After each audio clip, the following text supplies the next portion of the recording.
Imagine sitting in a courtroom where everyone stares at the floor, except one young man. He keeps glancing at his watch, sighing, like time itself owes him something. And when the judge asks his name, he says, "I'm the governor's son, sir. Can we wrap this up?" A faint murmur rippled through the room, the wooden benches creaking under the shuffle of curious bodies. The air smelled faintly of old paper and coffee. Cameras clicked softly in the back row, local reporters, drawn not by the case, but by the surname. Judge Frank Caprio raised his head slowly. He wasn't angry, just measuring. His voice, calm but deliberate, carried a quiet weight. "Your name is Andrew Collins, correct?" "Yes, sir," the young man replied, still lounging in his seat, one ankle resting on his knee. He wore a slim navy suit, open collar, expensive but carelessly styled. His phone rested on his knee. He scrolled through it, thumb tapping absently. Caprio looked down at the papers before him. 3 citations for speeding, 2 for reckless driving, 1 for failing to stop in a school zone. Andrew's lips curved into an easy smirk. "They're just tickets, Judge. I'll pay them all right now if that makes you happy." A faint hiss of breath escaped from somewhere in the gallery. Caprio didn't flinch. "You believe money solves this?" Andrew shrugged, as though the question were trivial. "It usually does." The judge leaned back in his chair. "You're 23? 24, Andrew corrected. "Then you're old enough to know better, but young enough to think you're untouchable." The young man let out a short laugh, glancing toward the journalists. "Look, I'm due at the State House in 20 minutes. My father doesn't like when I'm late." A ripple of uneasy laughter spread through the courtroom, half disbelief, half irritation. Caprio lifted a hand. The sound died instantly. He took off his glasses and set them gently on the bench. "Mr. Collins," he said, voice lowering to something almost intimate, "you just turned a routine traffic hearing into a lesson in respect."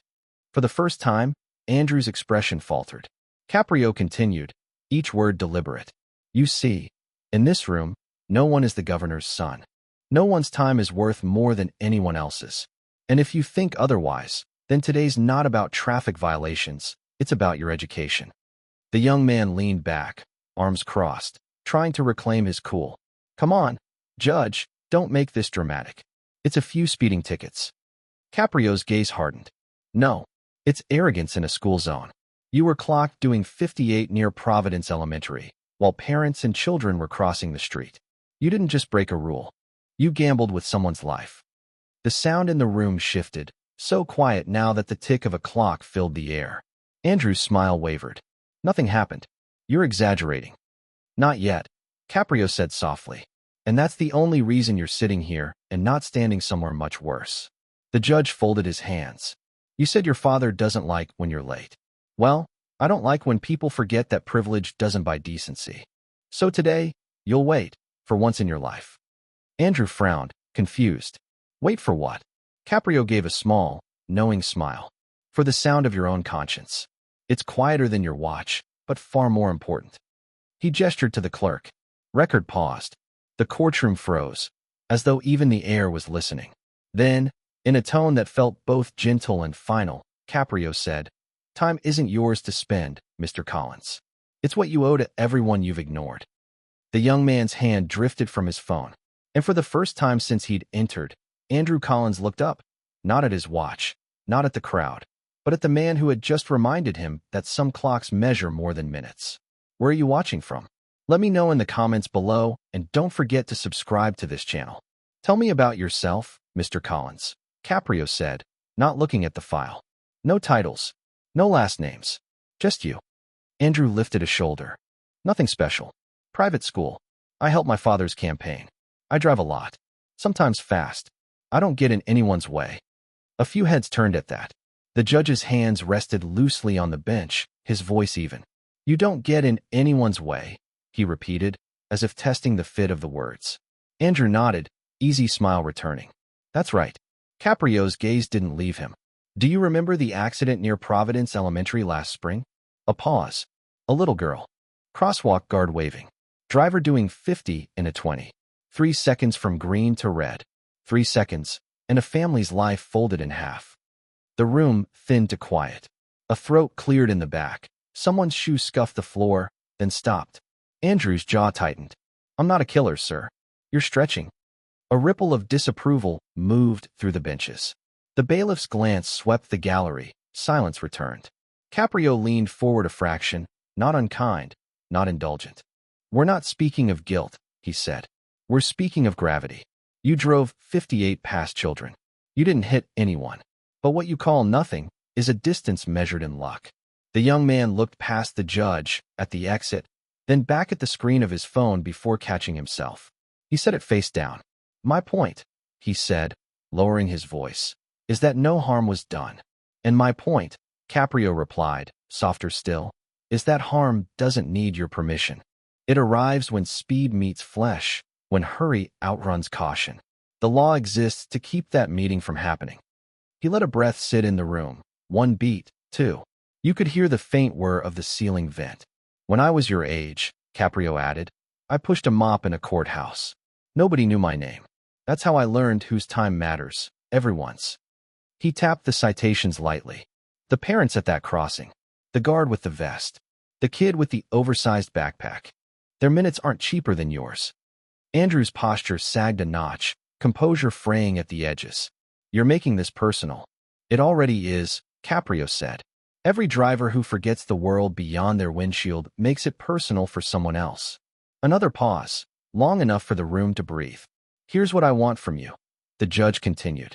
Not a donation, not a headline, an understanding. If you leave here thinking these are just tickets, then I've failed you, and them. Andrew didn't answer.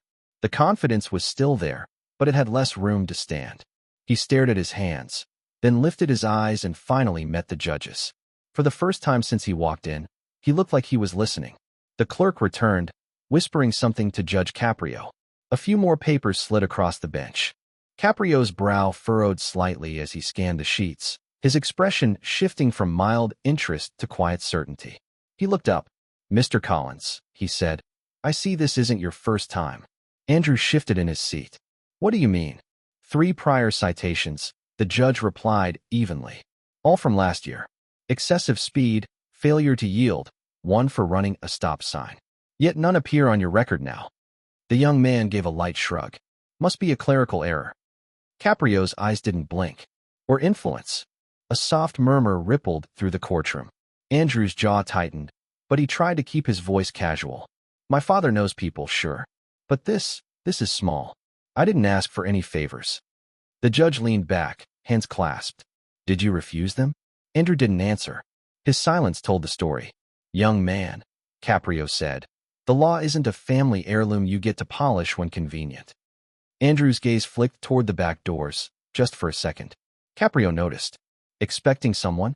He hesitated. My attorney, maybe. The doors opened just then. A tall man in a dark suit entered, flanked by 2 aides. He handed a folded note to the clerk, who passed it to the judge.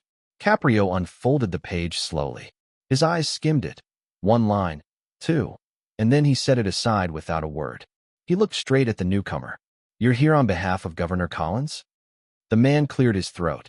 Yes, Your Honor. The governor wishes to convey his. I don't take wishes, Caprio interrupted gently. Only facts. The courtroom went completely still. Even the journalists lowered their pens.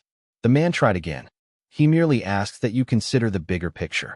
Caprio smiled faintly. There is no bigger picture. Only the truth in front of me. He turned to Andrew. Your father sent this? Andrew shifted, avoiding his gaze. He just doesn't want this to turn into a spectacle. It already is, Caprio said. But not because of me.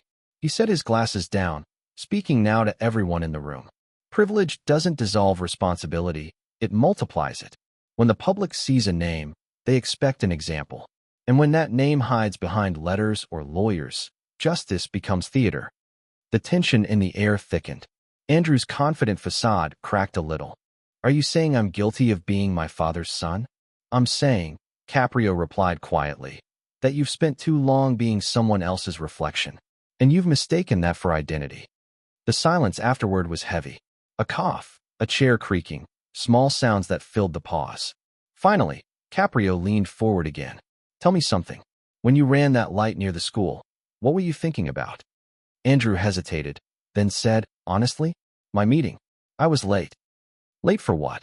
A fundraiser, he muttered. Ah, Caprio said softly. Money again. Always urgent, never patient. He glanced at the papers one last time before pushing them aside. Your father may hold office, Mr. Collins, but in this courtroom, the law holds it higher. Andrew's mouth opened slightly, as if to argue, but no words came. For the first time, he looked uncertain. Caprio nodded to the bailiff. 15-minute recess. Then, back to Andrew. Use the time well. You've spent your life protected from consequences. Now you get to decide whether you'll finally meet one or become one. He struck the gavel softly. The sound echoed through the chamber, clean and final. As people rose to stretch and whisper, Andrew stayed seated, staring at the polished wood of the table. For once, his phone stayed untouched. From the back, someone whispered, he looks smaller now. And maybe he did, not because he'd lost power, but because, for the first time, he realized he'd never really owned any. When the recess ended, the courtroom felt different. The chatter was gone. The energy that once buzzed like static had thickened into something heavier. Expectation, maybe fear. Andrew Collins walked back to his seat, phone left behind this time. His confident posture remained, but the grin was gone. Judge Caprio adjusted his papers without looking up. I gave you time to think, Mr. Collins. Anything you'd like to say before we continue? Andrew exhaled slowly. No point. You've already made up your mind. Caprio's tone stayed calm. I haven't decided anything. You have. He lifted a document from the stack, holding it lightly between his fingers. A year ago, you were stopped for the same violation, speeding in a school zone. But the citation never reached my bench. Do you know why? Andrew frowned. I guess it got dismissed. The judge nodded once. It was paid. Quietly.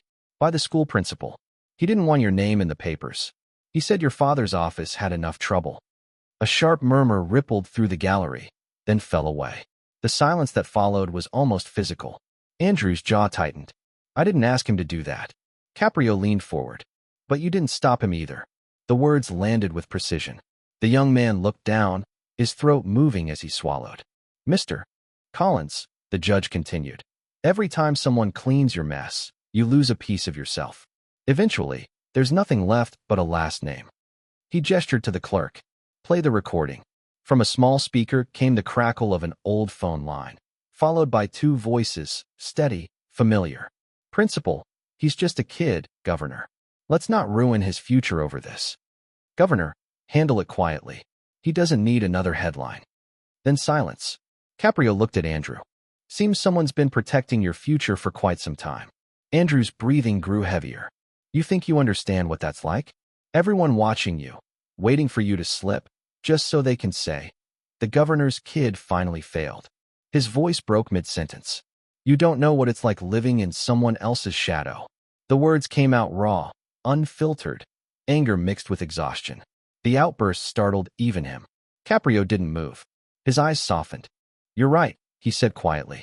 I don't know your shadow, but I know what it does to a man who refuses to step out of it. Andrew's breathing slowed. His shoulders dropped. The judge's next words were measured, deliberate. You say you want to be seen for who you are? Then start by being honest, for once. Not for your father, not for the cameras. For yourself. The young man's lips parted, but no sound came. For a long moment, the only thing in the room was the hum of the air vent. Caprio folded his hands.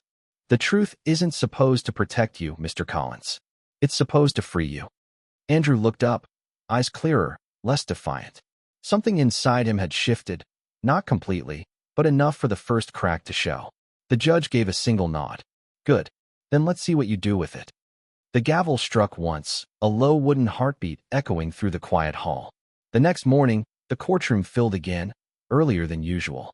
People whispered in low tones, sensing that what was about to unfold wasn't just another hearing. There was no laughter, no idle curiosity. It felt like the air itself was waiting. Andrew sat straighter this time, a stiffness in his posture that had nothing to do with pride. Across from him, Judge Caprio appeared calm, but there was a gravity in his stillness that pulled every sound toward silence. He began softly. Mr. Collins, today isn't about proving guilt. It's about facing truth. He nodded toward the officer seated near the front. Officer Ramirez, please approach the stand. The man rose, his uniform neatly pressed, the kind of posture that spoke of quiet discipline.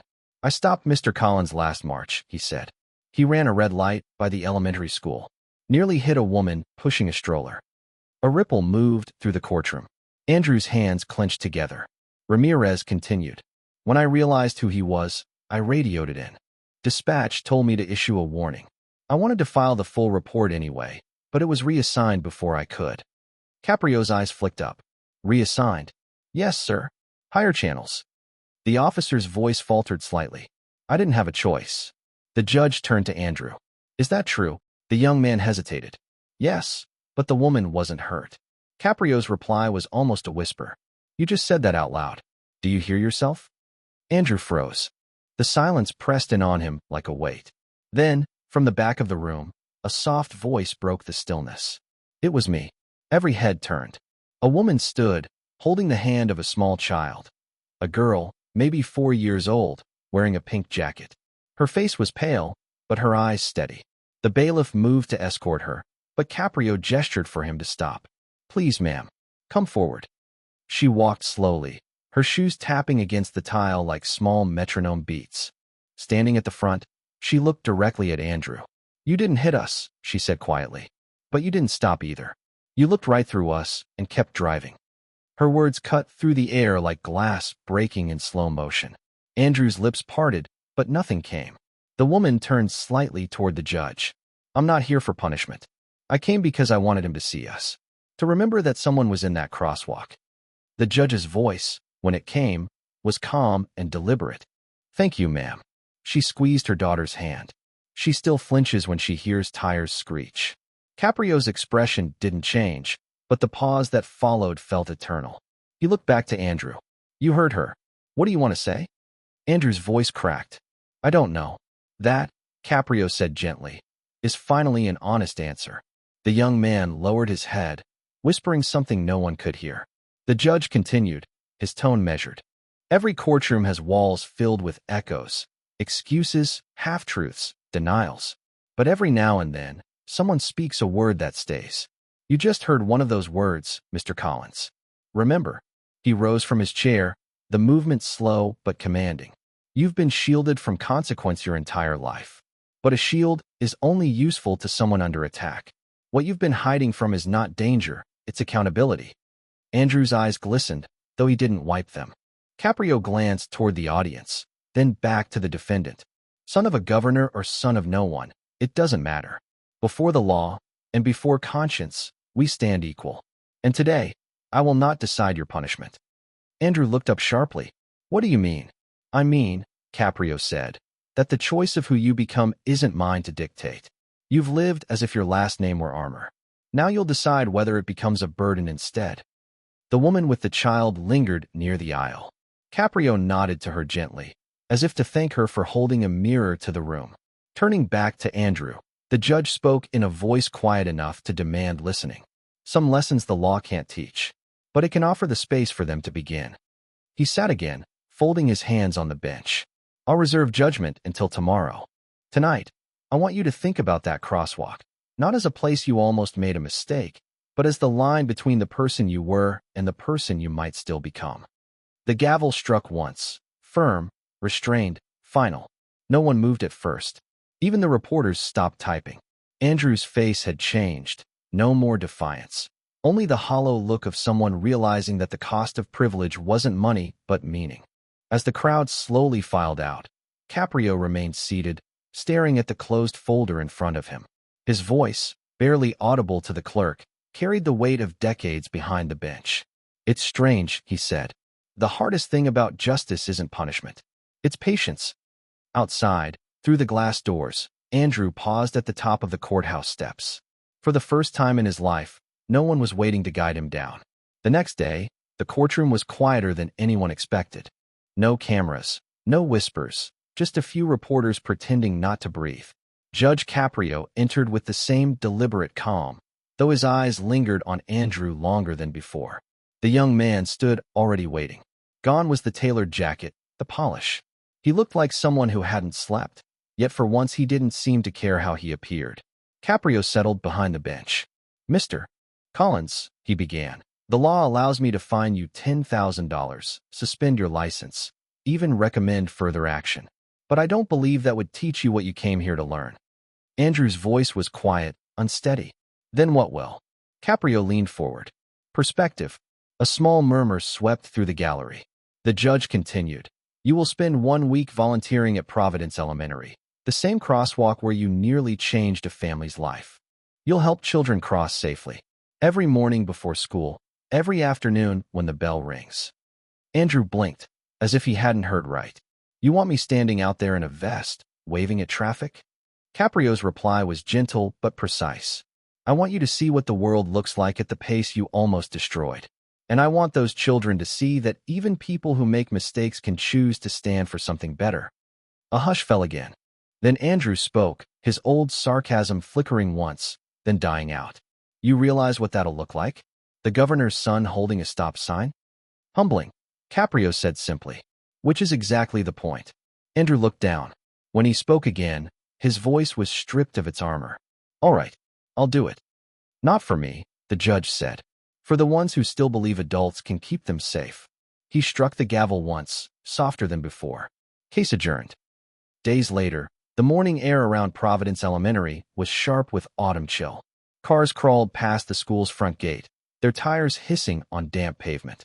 And there, standing in a bright yellow vest, was Andrew Collins, stop sign in one hand, the other raised toward traffic.